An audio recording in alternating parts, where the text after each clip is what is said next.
성경 낭송하는 시간 같습니다. 오늘은 요한계시록 18장 4절부터 10절까지 말씀 같이 낭송하도록 하겠습니다. 요한계시록 18장 4절부터 10절까지 말씀입니다. 신약성경 416면 요한계시록 18장 4절부터 10절까지 말씀입니다. 또 내가 들으니 하늘로부터 다른 음성이 나서 이르되 내 백성아 거기서 나와 그의 죄에 참여하지 말고 그가 받을 재앙들을 받지 말라. 그의 죄는 하늘에 사무쳤으며 하나님은 그의 불의한 일을 기억하신지라. 그가 준 그대로 그에게 주고 그의 행위대로 갑절을 갚아주고 그가 섞은 잔에도 갑절이나 섞어 그에게 주라. 그가 얼마나 자기를 영화롭게 하였으며 사치하였던지 그만큼 고통과 애통하고 갚아주라. 그가 마음에 말하기를 나는 여왕으로 앉은 자요 과부가 아니라 결탄코 애통함을 당하지 아니하리라 하니 그러므로 하루 동안에 그 재앙들이 이르더니 곧 사망과 애통함과 흉년이라. 그가 또한 불에 살라지리니 그를 심판하시는 주 하나님은 강하신 자이심이라. 그와 함께 음행하고 사치하던 땅의 왕들이 그가 불타는 연기를 보고 위하여 울고 가슴을 치며 그의 고통을 무서워하여 멀리 서서 이르되 화이또다 화이또다 큰 성 견고한 성 바벨론이여 한 시간에 내 심판이 이르렀다 하리로다. 아멘.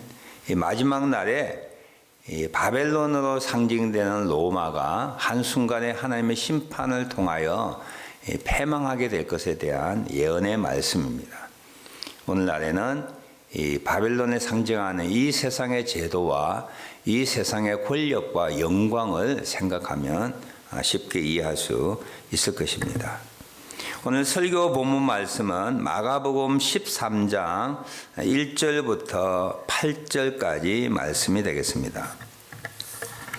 신약성경 마가복음 13장 1절부터 8절까지 신약 77면에 기록되고 있습니다.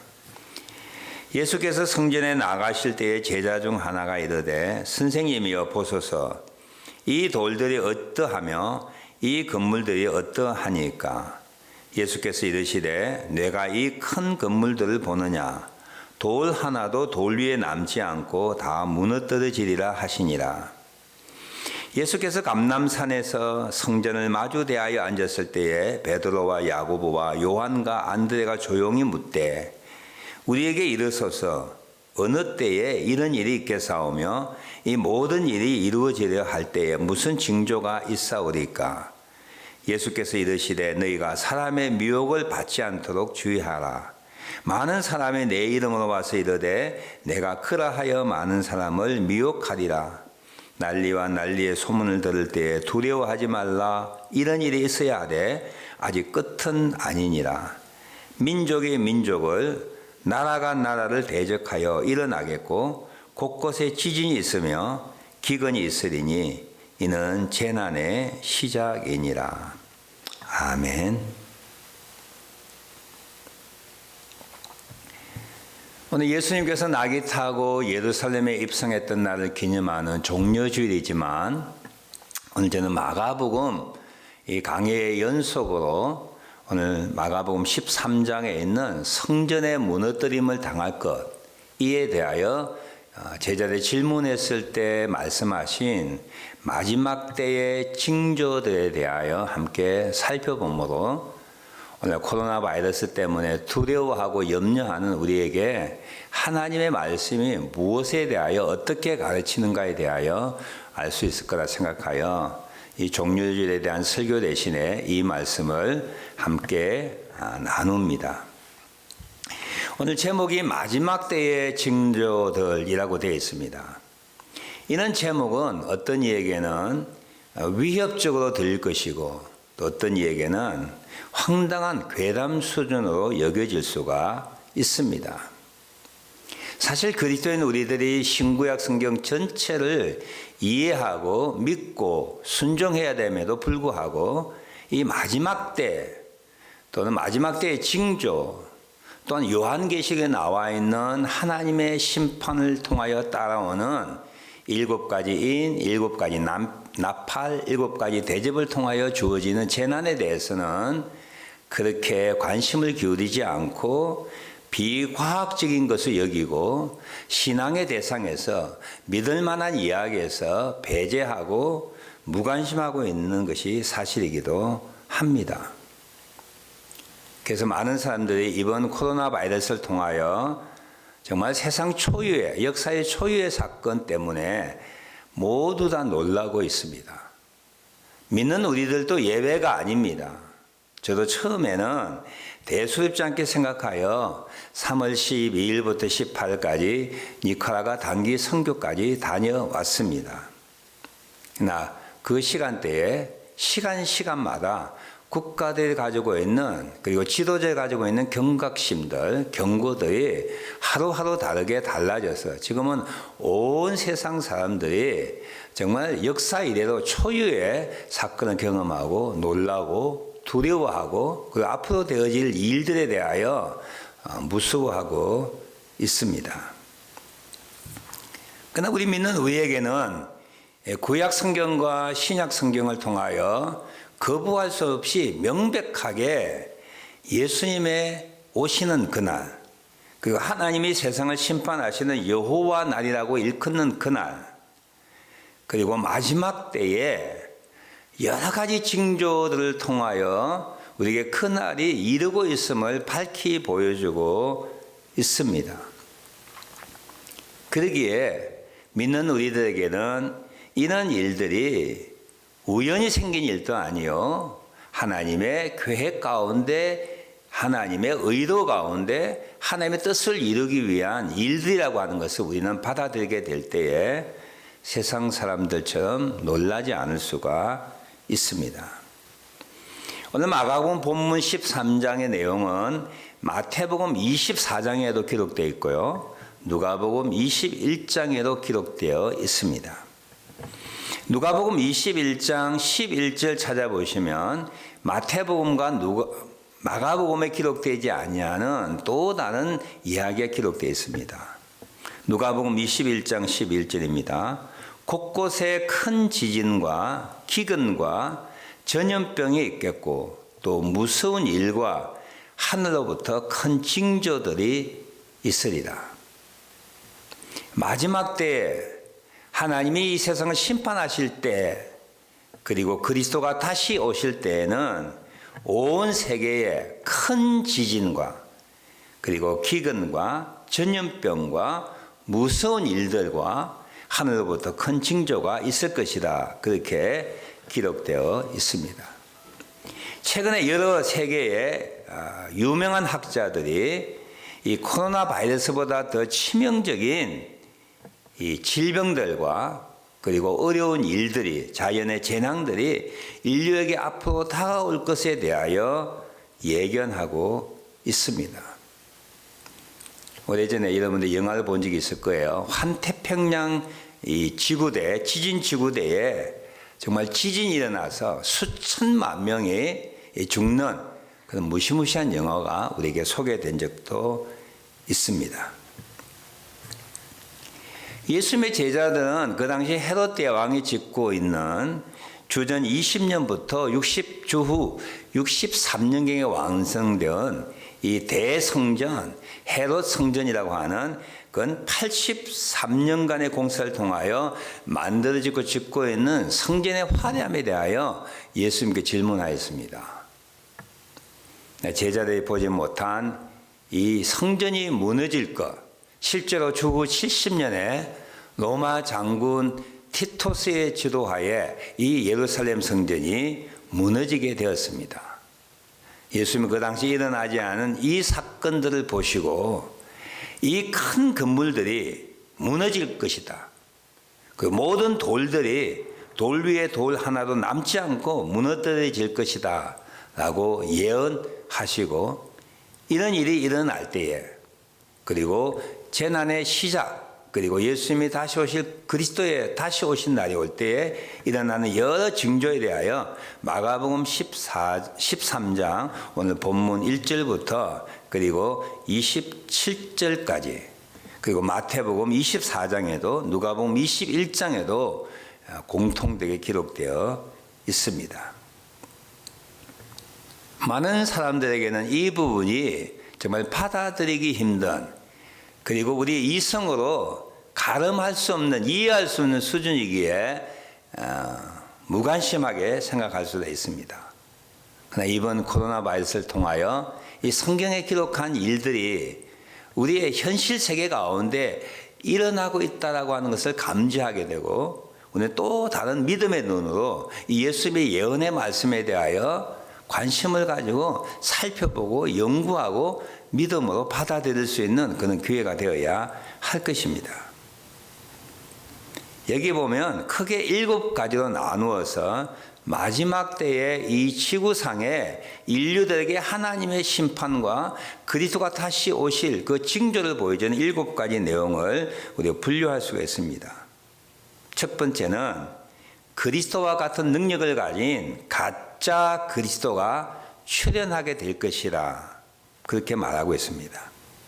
얼마나 능력이 큰지 온 세상 사람들이 따를 수밖에 없는, 자기가 세상을 구원하는 그리스도라고 말할 때에 그것이 정말 합당하다고 맞다고 여겨지는 그런 가짜 그리스도가 출현하게 될 것이라는 것입니다. 두 번째는 전쟁이 일어날 것이다. 지금까지 우리 인류 역사상 수많은 전쟁이 일어났지만 이는 국지적인 전쟁이 아니라 대규모 2차 세계대전보다 더 큰 세계 3차 대전이라든지 온 인류에게 공포의 대상이 되는 전쟁이 일어날 것이다. 세 번째는 지진이 일어날 것이다. 네 번째는 기근이 있을 것이다. 다섯 번째는 믿는 자에게 박해가 있을 것이다. 지금 우리는 카나다에서 믿음을 가지고 자유롭게 신앙생활을 하고 있습니다. 언젠가는 믿음을 가진 이 자체가 세상으로부터 또는 가족으로부터 그리고 박해를 받는 그런 믿지 못할 때가 이르게 될 것이라는 것입니다. 여섯 번째는 가정한 것이 서지 못할 것에 서게 될 것이다. 이 구절은 난해한 구절이어서 여러 가지 해석이 있습니다만 아마 로마 군대가 예루살렘 성전을 파괴하는 것을 대하여 상징적으로 말하고 있다고 생각할 수가 있습니다. 마지막 7번째는 천체의 변동이 있을 것이다. 해가 어두워지고 달이 빛을 내지 않게 될 것이다. 정말 이런 일이 일어난다면 지금의 재난보다는 훨씬 비교할 수 없는 정말 엄청난 재앙이 우리 인류에게 있을 수밖에 없지요. 어떻게 언제 이 일이 이루어질지 모르지만 예수님은 해가 어두워진다고 말씀하고 있습니다. 달이 빛을 발하지 않을 것이라고 말씀하고 있습니다. 이 7가지 분류되는 큰 재난들은 과거에 있었던 일이기도 하고요.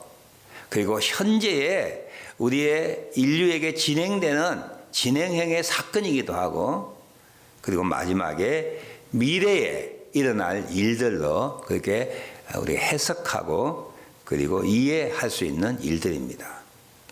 어떤 분들은 7가지 내용들이 예수님 시대 후 주 70년 성전이 망했을 때 일어났던 일이라고 간주합니다. 맞을 수 있죠. 그러나 지금 7가지 이 일들은 예수님의 오심으로 시작된 이 종말에 세계 곳곳에서 그대로 이루어진 일이기도 하고요. 그리고 마지막 때에 아직 우리가 경험하지 아니한 어떤 시점에 이것들이 우리에게 나타낼 것이라고 성경은 보여주고 있습니다.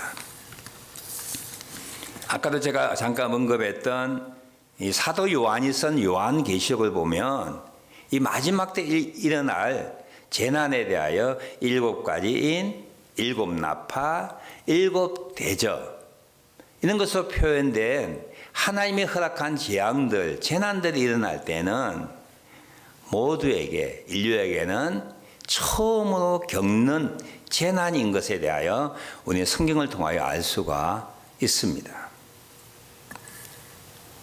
그러나 우리는 이 재난들을 통하여 두려워하지 말아야 할 것은 이미 하나님께서 이 재난에 대하여 예고하셨고 이 재난을 통하여 하나님이 하실 일이 있음을 알기 때문입니다. 무엇보다도 이 재난에 대한 예고와 함께 하나님께서 그의 백성들에게 예수님께서 그를 따르는 제자들에게 4가지 중요한 지침들을 말씀해 주고 있습니다. 코로나 바이러스에 인하여 우리가 놀랍고 두려워하는 것도 우리가 이해되지만 더 우리가 필요한 것은 이 재난 가운데 우리에게 말씀하시는 4가지 지침에 대하여 확실하게 이해하고 이 4가지 지침을 믿음으로 따르는 것이 더 중요하다고 생각합니다. 첫 번째 지침은 무엇일까요? 가짜 그리스도에게 미혹되어 속지 않도록 주의하라고 하는 것입니다. 우리는 보이는 것에 마음이 빼앗기기 쉽습니다. 이제 어느 때가 되면 이 세상 가운데 놀라운 능력을 가진 정말 그리스도보다 더 뛰어난 능력을 가진 자라고 여겨지는 세계 지도자가 종교 지도자가 나타나게 될 것이고 수많은 사람들이 그를 세상을 구원할 그리스도라고 따를 때가 있을 거라는 거예요. 그럴 때 너희는 미혹되지 않도록 주의하라 그랬습니다. 하나님 외에 다른 신이 없습니다. 예수 그리스도 외에 다른 구세주가 구원주가 없습니다. 두 번째로 난리와 난리 소문에 두려워하지 말라라고 했습니다. 이미 제가 말씀드렸던 대로 이와 같은 재난은 시작에 불과합니다. 이보다 더 놀랍고 무서운 일들이 우리 인류에게 닥쳐올 수가 있습니다. 해가 빛을 잃고 달이 그 빛을 발하지 아니하는 천체의 변화가 생길 때 우리 인류가 어떻게 감당하겠습니까? 그런데도 예수님은 이는 재난의 소문에 두려워하지 말라라고 지침을 내리고 있습니다. 왜 그럴까요? 이 재난은 하나님이 미리 정한 순서이고 이 재난을 통하여 하나님이 하실 일들이 있고 그리고 재난을 하나님이 통제하고 하나님의 뜻을 이루는 수단으로 사용하고 있다고 하는 이유이기 때문입니다.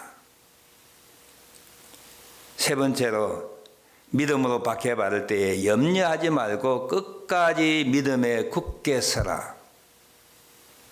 지금 우리가 상상할 수 없는 예수 그리스도 그분을 믿는다고 하는 믿음 때문에 우리가 살고 있는 이 세상에서 우리가 예상하지 못한 우리가 상상하지 못한 세계적인 세상의 박해가 일어날 것이라고 하는 것이지요.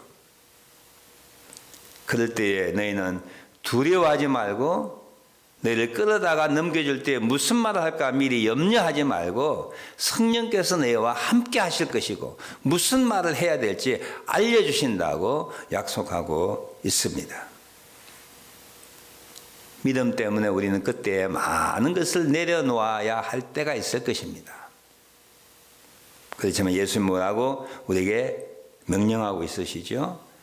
끝까지 믿음을 지키라는 거예요. 나는 여러 가지 것을 잃어버릴 수가 있다는 거예요. 믿음만은 빼앗기지 않도록 끝까지 믿음에 굳게 서라. 그렇게 우리에게 가르치고 우리에게 가야 할 길, 해야 할 일들을 명령하고 있습니다. 마지막 4번째는요. 20절에 나오는 내용입니다. 만일 주께서 그날들을 감하지 아니하셨더라면 모든 육체가 구원을 얻지 못할 것이오거늘 자기가 택하신 자들을 위하여 그날들을 감하셨느니라. 우리가 감당할 시험당함만 허락하신다고 약속하셨지요. 시험당할 즈음에는 피할 길을 내신다고 약속하셨습니다. 마찬가지로 이 인류에게 우리가 감당하지 못한 재난과 힘든 일을 닥칠 때에 하나님께서는 자기가 택한 자들 위하여 환난을 감하여 주신다는 겁니다. 하나님이 절대적인 보호를 믿고 우리는 감사함으로 찬송함으로 이 어려움을 이겨나가야 함을 우리에게 말씀해 주고 있습니다. 오늘은 우리가 이 땅에 이 교회에서 모이지 못하지만 종려주일이고 고난주간의 시작입니다. 오늘 말씀의 전체적인 맥락 주요점은요, 이미 예고된, 이미 성경에 기록된 예수님이 친히 말씀하신 마지막 때 이 세상에 다가오는 재난에 대하여 우리에게 두려워하지 말라 말씀하고 있습니다. 그리고 더 중요한 것은 이 재난을 통하여 하나님을 인정하고 하나님을 경배하고 하나님을 높이고 하나님이 하나님의 됨임을 이 세상에 나타낼 수 있도록 우리는 우리 자신과 이 세상 사람들을 위하여 회개 기도해야 되고, 그리고 우리의 삶을 다시 한번 정비하고 우리의 삶의 우선권, 신앙의 우선권이 어디에 놓이는가를 다시 한번 점검하여 우리의 삶을 재조정하는, 그리고 잘못된 우리의 모든 것들, 기능들을 리세트, 다시 새롭게 원초적으로 매뉴얼대로 원점으로 돌아가는 그런 리세팅하는 타임이 되는 것이 하나님이 이 재난 가운데, 이 어려움 가운데, 그 종려주일과 2020년 고난주일을 맞는 우리에게 성령을 통하여 오늘 메시지를 통하여 하시는 말씀이라고 생각합니다. 두려워하지 마십시다. 대신에 우리는 주님께서 우리에게 알려주신 4가지 지침에 마음을 쏟고 믿음을 굳게 지키고, 그리고 하나님을 인정하는 이 세상 될 수 있도록 이 세상 사람들 위하여, 나 자신을 위하여 기도하는, 회개하는, 다시 삶의 우선순위를 정하는 그런 귀한 시간 되시기를 주님의 이름으로 축원합니다. 기도하겠습니다. 하나님, 우리가 그동안 성경에 기록되어 있는 하나님의 말씀을 경시하고 도외시하고 우리 자신이 신이 된 것처럼 교만하며 살았습니다. 이제 하나님의 말씀에 주의를 기울이게 하시고 그 말씀 붙잡고, 특히 믿는 우리들은 하나님의 하시는 그 놀라운 일들 가운데 우리 자신을 낮추고 회개하고 삶의 우선권을 전하고 새로운 믿음의 삶을 살아갈 수 있게 하시고, 세상에서 하나님의 됨을 나타내는 거룩한 놀라운 구원의 새로운 역사가 이 일 후에 일어나게 되도록 기도하게 하옵소서. 예수님의 이름으로 기도하옵나이다. 아멘.